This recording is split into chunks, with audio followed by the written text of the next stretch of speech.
Selon l'Écriture, il fallait que Jésus ressuscite d'entre les morts. Jean 29.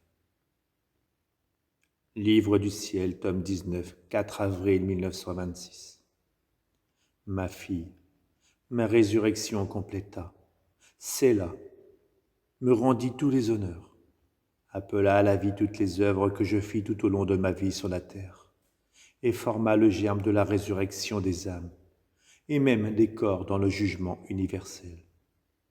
Car sans ma résurrection, ma rédemption aurait été incomplète, et mes plus belles œuvres enterrées.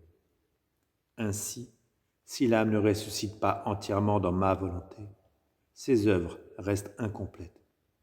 Et si le froid s'insinue dans les choses divines, elle sera dévastée par les passions, tyrannisée par des vices qui prépareront la tombe ou l'enterrer.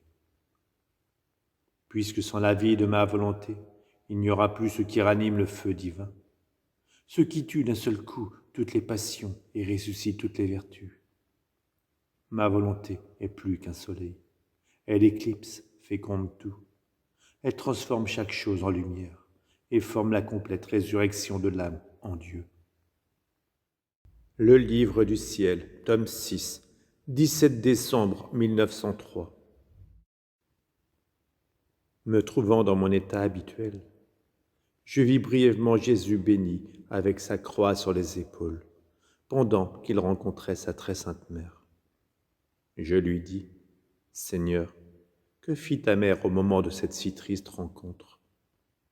Il me répondit, « Ma fille, elle fit un acte d'adoration simple et profond. Plus un acte est simple, plus facilement il rejoint Dieu. Par cet acte simple, elle fit ce que je faisais moi-même intérieurement. Cela me fut immensément agréable, plus que si elle avait fait quelque chose de plus grand. La véritable adoration consiste en cela. La créature se dissout dans la sphère divine en s'unissant à Dieu dans tout ce qu'il fait. Pensez-vous qu'adorer par des paroles alors que l'esprit est ailleurs est de la vraie adoration? Dans ce cas, la volonté est loin de moi. On m'adore en exerçant l'une de ses facultés pendant que les autres sont dispersées? Non, je veux tout pour moi, tout ce que j'ai donné à la créature. L'adoration est l'acte cultuel le plus grand que la créature puisse faire pour moi.